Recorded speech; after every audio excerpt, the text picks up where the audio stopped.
When you think of sheer cinematic power and of raw, unfiltered ambition soaked in neon, cocaine, and blood, one name echoes through the halls of film history louder than a roaring M16: Scarface. Released in 1983, this undisputed masterpiece didn't just narrate a story full of violence, rather it dropped a cultural atomic bomb that even now continues to exude through pop culture decades later. At the helm of this magnificent beast was the legendary filmmaker Russell De Palma. Known for a career spanning over 50 years, heavily influenced by Hitchcockian suspense, while operating with a completely unhinged 1980s swagger, De Palma stands out as a master of visual excess and agonizing voyeuristic tension. With his masterful sweeping tracking shots, intense split-focus diopters, and an unapologetic embrace of hyper-violence set to a pulsating Giorgio Moroder synth score, he crafted a Miami underworld that was as deeply intoxicating as it was deadly, which is further elevated by his unique operatic style, transforming it into a lavish modern-day Shakespearean tragedy. Further, De Palma's signature cinematic style made Tony Montana's meteoric rise and then catastrophic cocaine-fueled fall from grace feel both mythical and intensely, uncomfortably real. The gravity of Scarface, starring Al Pacino as Tony Montana, shifted the tectonic plates of cinema forever, redefining and also completely rewriting the rulebook for the modern crime genre. Its cultural contagion spread far beyond the silver screen and inspired countless forms of media, and it all owes to the sheer awesomeness of Tony Montana's ruthless empire. From chart-topping artists like Nas, The Weeknd, and Jay-Z claiming the world is yours mantra life, to gritty novels and global streetwear brands like Nikes and Jordans. Have you heard of French Montana? His name is also inspired from this same movie. In this way, Scarface has manifested itself as an inevitable blueprint showcasing the American dream that turned into a nightmare-evoking paranoia. Not only that, but it also set in motion many blockbuster video game franchises, most remarkably the palm tree-lined streets of Grand Theft Auto Vice City, inspired from the Florida aesthetics. Brian De Palma's Scarface thus stands perfectly on its own as a complete, self-contained narrative, its screenplay having been penned by Oliver Stone. Watching Tony transition from being a flat-broke, go-getting Cuban immigrant to being the undisputed drug lord of Miami, only to be met with downfall due to his hubris, feels like a state-of-the-art experience. However, what only a few hardcore fans know is that the cinematic masterpiece is just the blood-spattered showpiece of a much larger, equally spectacular lore. In the gritty panels of comic books are a prequel and a sequel story lying hidden, and are as gripping, intense, and compelling as the movie itself. Reading them completely changes the way you look at Tony Montana and even the other minor characters. That is exactly why we are here today, because in this video we are going to do something truly unprecedented, and trust me, you will never find another video like this on the internet that pieces together this entire expanded universe from top to bottom. Brace yourselves, ladies and gentlemen, for the world is about to be yours all over again. Scarface, Devil in Disguise, and in fact, Inborn. Before discussing this book, let me provide you guys with the primary goal needed to commence our discussion. We will start by surviving the suffocating, unforgiving prisons of Cuba with the prequel story, seamlessly transition through the iconic empire-building events of the 1983 film, and finally blast our way into the phenomenal sequel that actually completes the entire saga. We are laying out the definitive timeline of cinema's greatest gangster, leaving absolutely no stone unturned and no shell casing behind. And yes, we will be doing it by being attentive to a strict chronological order. So allow me to introduce you to the first book, Scarface, Devil in Disguise. From the title itself, it is pretty evident that the ride is going to be pretty thrilling and captivating. Written by Joshua Javkuga, Scarface Devil in Disguise takes place right before the events that occur in the Brian De Palma directorial, and it is as testosterone-heavy as the aforementioned gangster flick. This graphic novel has 4 issues, and it was published in July 2007. With its last issue coming out in October 2007. To provide a summation, we are going to have a look at who Scarface was before he turned into a notorious gangster. We will learn about how he served as a military assassin in Cuba and what challenges he tackled to make the world his and fulfill his American dream. So if you haven't watched Scarface yet, this comic book does a great job in introducing you to the world of Scarface and urges you to make a deal with the devil. because right after finishing this comic book, you will feel urged to watch the movie itself. And that's freaking why, before we get started with this book, I will give you this advice. Open Spotify and play Scarface's original motion picture soundtrack, composed by Moroder, as you go through the panels. But since you're watching this video, I will provide you with an alternative. Open another device of yours and play Moroder's score there. Are you ready? Let's go! Before exploring the comic book, let me tell you this thing. The book employs a skipping stone method to narrate the story, i.e. the narrative skips back and forth, which definitely doesn't come off as quite an effective method. The debut issue of the book explores Tony Montana's past as a political prisoner, who refers to himself as a caged beast and admits that it's not God whom men fear, but the devil who harvests the land. The initial panels introduce us to Fidel Castro, a character based on a real-life figure of the same name who served as the president of Cuba. In the comic book too, he is shown as a revolutionary.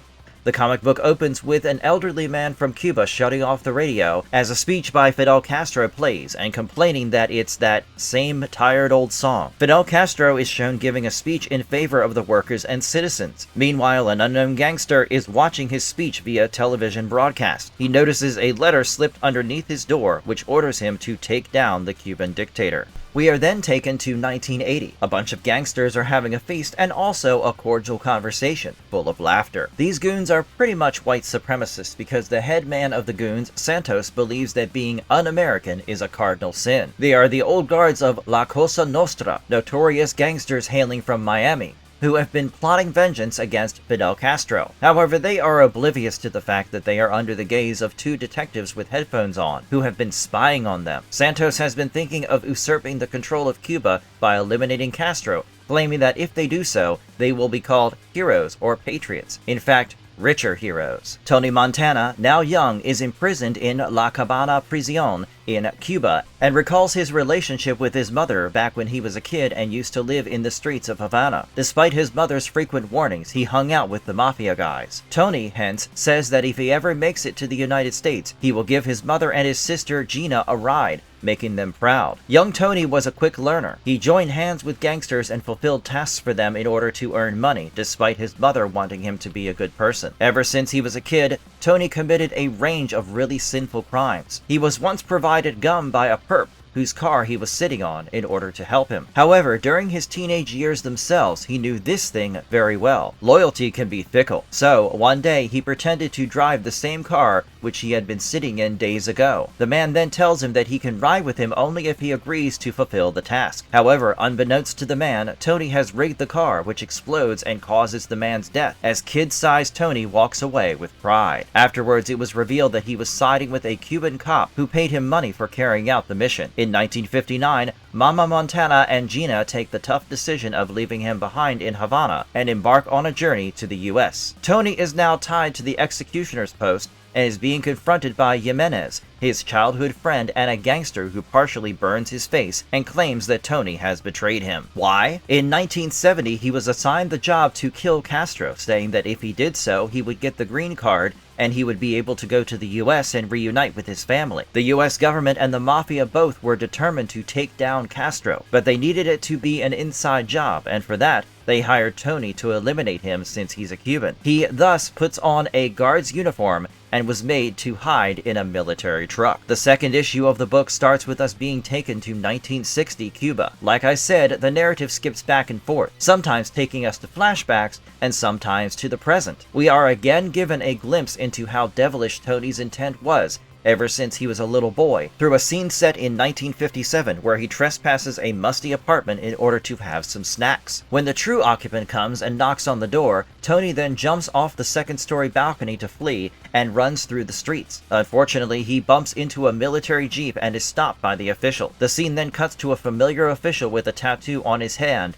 interrogating Tony. He gives him a chance to either pledge his loyalty to Fidel Castro or be left to die with the other civilians who have opposed his dictatorship. Tony does the former. We then shift back to 1957. He attacks a bunch of boys playing baseball with him who try to browbeat him and a boy named Manolo Rivera, also called Manny Ray. Both befriend each other and become partners in crime. We are now again in 1970. At Umuri Valley in northern Cuba, the Cuban guards, along with Tony Montana, trek through a thick forest ruled by bats and boas. They eventually reach a cave and then head inside it. The next day, the cops arrest and capture a group of the immigrants, consisting of a large number of children and a few adults, all of which makes Tony recall his past, wherein he promised his mother that he would protect Gina while she would protect him. The group of immigrants is being attacked by the cops because they oppose the Cuban dictator's rule. Tony, thus, perceives the Cuban government as a devilish entity, so he decides to kill one of the civilians himself. While an immigrant, who turns out to be Manny Ray himself, is about to be killed by a civilian,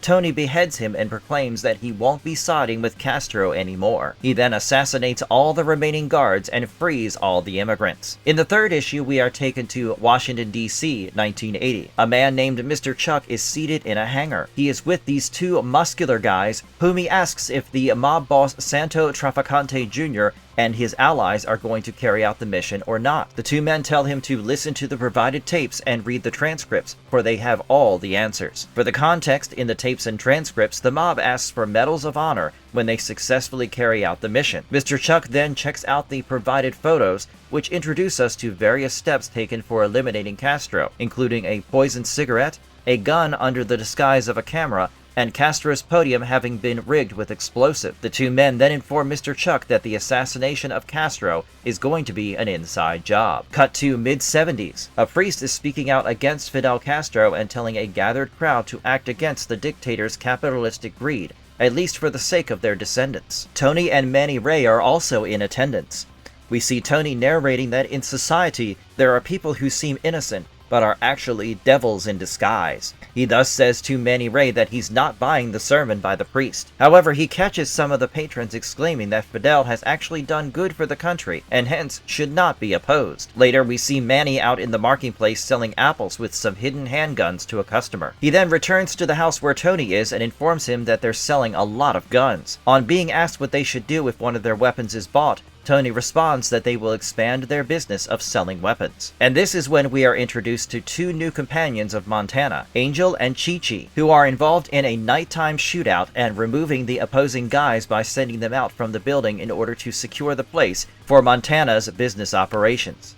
This then follows an interesting action sequence where Tony Montana executes a pair of enemy goons that surrounds Angel and Chi-Chi. Deep within the building, we meet Jimenez, who is then described by Tony as a dirty businessman. He's playing cards with three gangsters and then gets into an action sequence with a pair of gun-wielding workers and even the waitress and bartender. 6 months later, Tony Montana gets a firm grasp on the outskirts of Havana. He and their closest comrades then go to a brothel to spend time with prostitutes. Tony shares a wooden tub with a prostitute named Elena Luisa, who is in love with him. She tells him that Castro's men have bigger things to worry about and that she can count on him to protect her. But he denies changing, saying that Cuba is big enough. Elena then proposes that they should leave together and have a family and start their new life, but Tony insults her and angrily storms out from the brothel. We transition back to 1976.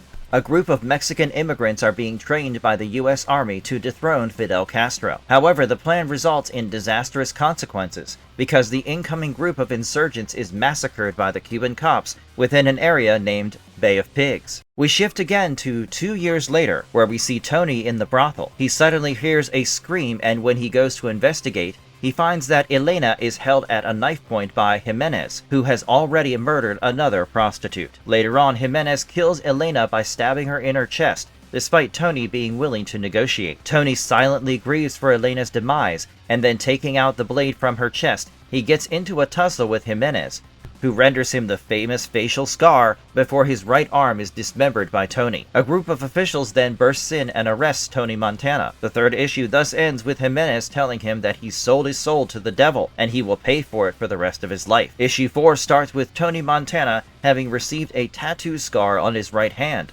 which resembles that of the cop who gave him two choices, either to pledge allegiance to Castro or side with the opposition. 10 to 12 years later, he and Manny Ray are still friends, indicated by how they get into an illegal cockfight. Tony asks Manny if he's ever thought about leaving Cuba and settling in America. Montana then comes up with the idea to roleplay physically disabled people in order to go to America, but Manny Ray says that they have to think of another way. Yet Tony tells him that they'll be slaughtered if they continue to stay there in Cuba. Meanwhile, Jimenez, he now has a prosthetic forearm made of metal. He kills a male customer in the brothel and then captures a fully naked prostitute before another hooker comes to her aid and saves her by executing Jimenez with her shotgun. Tony Montana later arrives at a gangster's place looking much more like a comfy hotel bedroom where he meets Chico. Chico tells him that the CIA wants him to execute Castro. Tony rather disagrees, saying that he agreed for the sake of himself and his family.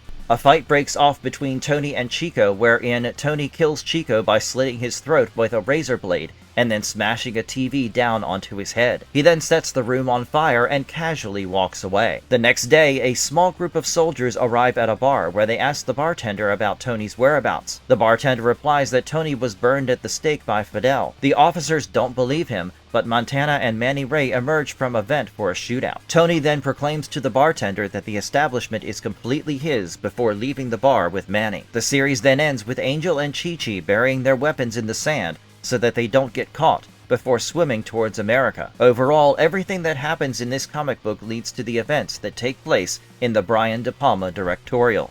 Scarface, the movie. Released on December 9th, 1983, and starring Al Pacino as Tony Montana and Stephen Bauer as Manny Ray, respectively, the Brian De Palma directorial explores the rags to riches and then the fall from grace tale of Tony Montana, the gangster hailing from Cuba. The 1983 cult classic became a subject of intense controversy, being accused of its stereotypical portrayal of Cuban immigrants, employment of non-Cuban actors to play Cuban characters, which caused significant debate surrounding cultural appropriation in movies, graphic violence, etc. Yet, Scarface by Brian De Palma has emerged to be one of the most historic cult classics, which is still being revered by millions worldwide. In May 1980, he and his friend Manny Ray are among the 125,000 Cuban refugees who board to Miami from Mariel. Tony and Manny, along with their companions Angel and Chi-Chi, are all given green cards by Miami drug lord Frank Lopez, who arranges green cards for them in exchange for murdering a henchman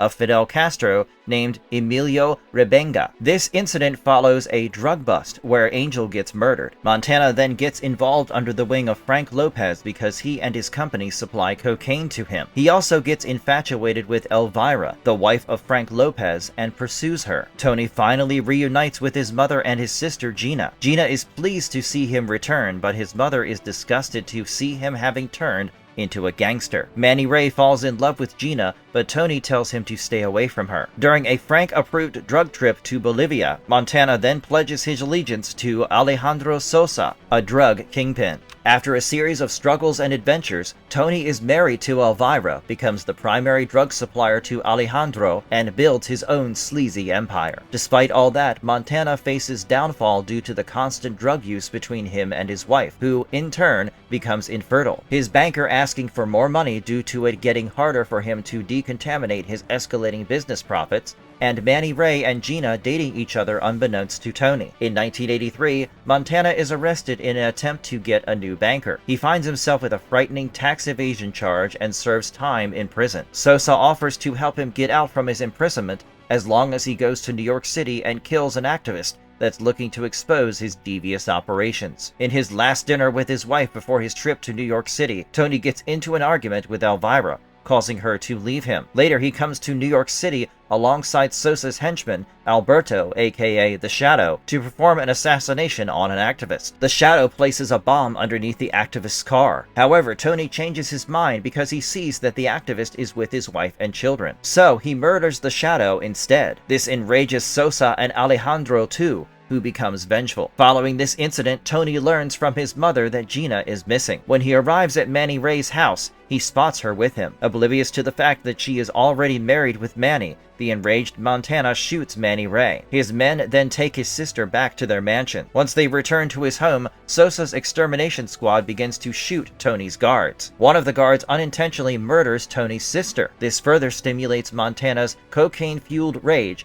and makes him engage in a fierce shootout with the squad. The movie thus ends with him massacring all of the squad and then being taken down with one final shot by an assassin called the Skull. As a result, his soulless, bullet-ridden body falls into the indoor fountain in his mansion. Scarred for life. Okay, now that we have recapitulated Scarface, the movie, our situation begs this question. How did he endure all this shit that led to the events that make up Scarface scarred for life? However, this time, the fictional take on Scarface is written by John Layman and illustrated by Dave Crossland. The comic book has 5 issues and got published under IDW Publishing in December 2006. Yes, you heard it right. It was released way before Devil in Disguise. However, to keep up with the chronology, we decided to adopt this approach. The tale Scarred for Life picks up where the movie left off. Tony Montana survives, and since he has lost everything, he has to claw his way to the top again. The opening panels of the book recap the entire movie,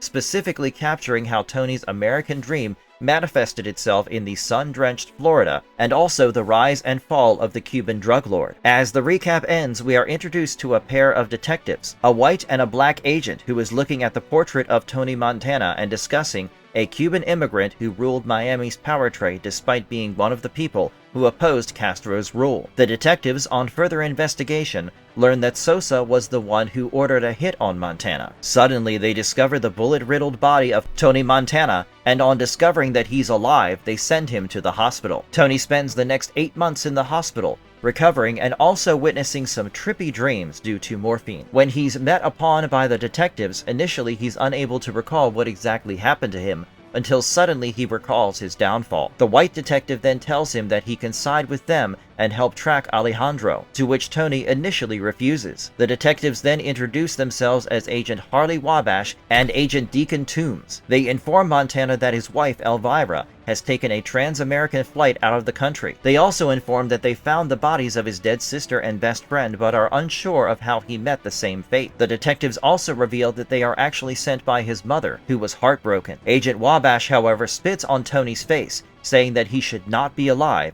and causing him to flip out. Tony is in a pretty sorry state. He has lots of scars in his body, and his lower intestines have been removed during surgical procedure, which is why he's attached to a colostomy bag. In fact, despite dying twice during medical treatment, he survives because of cocaine in his body. Tony asks Wabash if he can return home, but Wabash says that he cannot since his mansion, his drugs, and his vehicles have been repossessed. Moreover, his former operations are possessed by local drug lords Ignacio Contreras and the Diaz brothers, while the overflow was taken over by an ex-military person from Ukraine. After Tony gets partially recovered, he is placed in a bungalow funded by the feds. He is advised by the agents to stay inside and live a low profile because if he gets recognized by a henchman of Sosa, he will be killed. However, furious by his current situation, Tony, seated in a wheelchair, saunters outside into the neighborhood he lives in. He comes across a pimp who's just sent his hooker out for a job and asks him for some drugs, particularly some crack.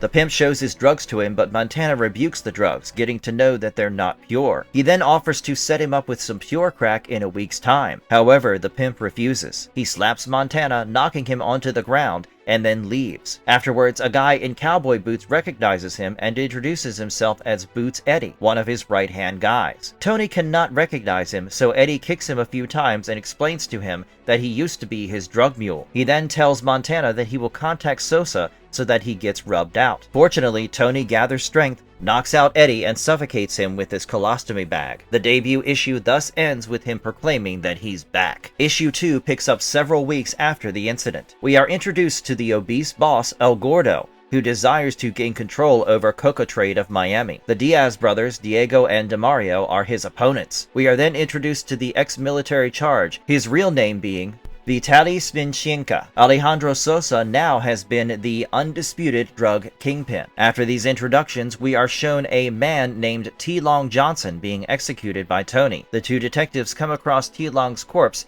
and realize that he will help them eliminate several other gangsters. While discussing Tony's physical state, Toombs discovers a small bag of crack on T. Long's corpse and unnoticeably takes it for himself. Wonder why? Over the next several days, they continue to secretly watch Montana. When they get to see that he's getting too comfortable, they confront him and tell him to humble down. However, Montana proceeds to make a sarcastic remark on Agent Toombs. Agent Toombs then gives Montana a phone number acquired from the intel agency before the two detectives leave. Tony then arrives at the Double D Club, a strip lounge owned by the Diaz brothers, and manages to convince them to join his plan of taking down Alejandro. The night that the plan commences, Montana decides to call up the phone number. He then realizes that the phone number belongs to Elvira, his ex-wife. He tells her that he misses her and then asks her for her location. However, Elvira tells him to never call her again and hangs up. Unfortunately, it is revealed that she's currently married to Alejandro. The next day, Montana arrives at the restaurant where El Gordo is. He criticizes El Gordo for his obesity,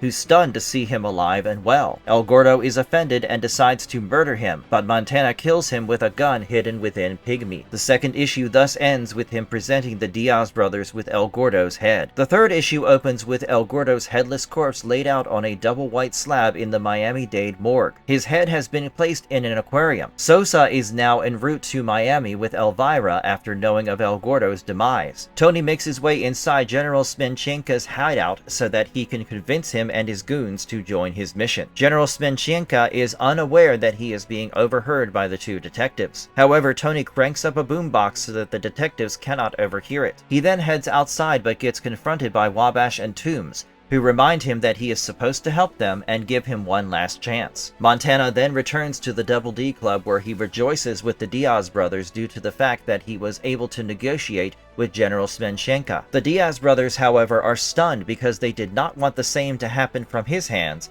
and only saw him as a soldier. They then assign him a task to deliver a briefcase to room number 258 at the Hotel de Palms to a VIP guest. They also inform him that the VIP guest is someone whom they have a connection with business-wise. That VIP guest is none other than Alejandro. When he receives a call and learns of Tony's arrival, everyone, including Elvira, grows suspicious. Tony then arrives at the hotel, comes across Elvira, and asks her why she is here, to which she responds that she is in town to visit a friend. As Tony heads out, Elvira recollects their brief relationship and then says how Sosa mentioned killing a delivery guy who murdered El Gordo. But then, the realization that Tony is Sosa's main target dawns upon her. She warns Tony that he's walking into a trap. Suddenly, Sosa's henchmen surround him and a shootout erupts. A havoc is caused in the streets with Sosa's henchmen facing grim fates. Later, he gets in a shootout with the duel leaders, killing them brutally. The third issue ends with two detectives arriving at the scene and admitting that they were foolish to entrust Tony with cooperating with them and that they should kill him. The fourth issue deals with how Agent Wabash and Agent Toombs try their best to eliminate Montana. We get into their background. Wabash's bully mentality comes from him being a hall monitor, which proceeded to develop when he finally became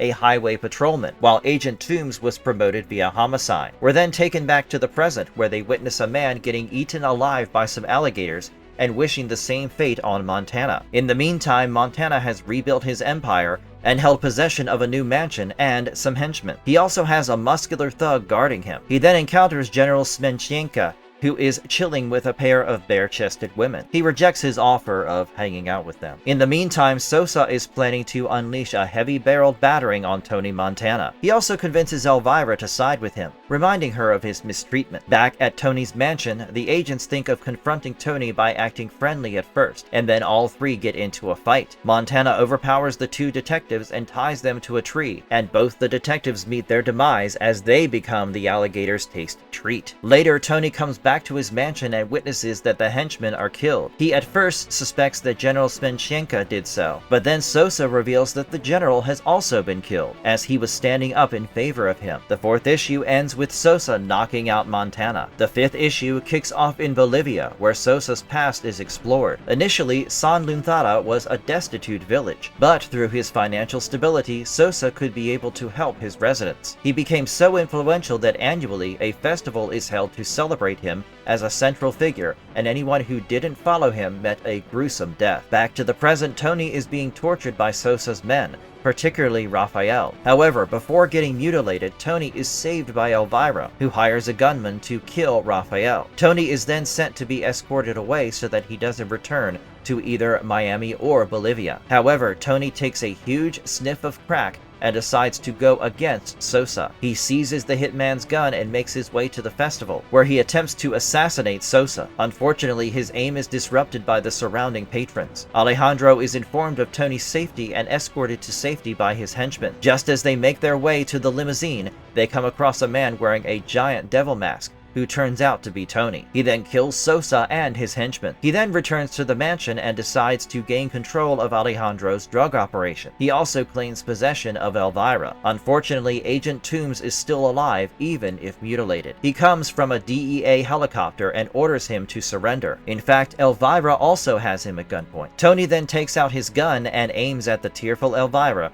who says that he's finished, to which Tony says that if she kills him, the feds will kill her. He then proclaims his superiority complex, saying that no one can finish him because he's Tony Montana. The 5th issue thus ends with a gunshot. Who got affected by it remains ambiguous. And just like this, these 2 comic books provide a massive ton of previously unknown information about our anti-hero Tony Montana, unleashing the brutal formative experiences that forged his heartlessness in Cuba, and even explaining exactly how he got that iconic scar. Not only that, but they also itemize the adrenaline-fueled after effects of that supposedly fatal mansion shootout, which rewrites the already extensive lore of Scarface. Are you also a fan of Scarface and its references? Then don't forget to drop a like on this video, share this video, comment with your views, and also subscribe to our channel. Do make sure to hit the bell icon to never miss any updates. I'll see you in the next video. Bye-bye.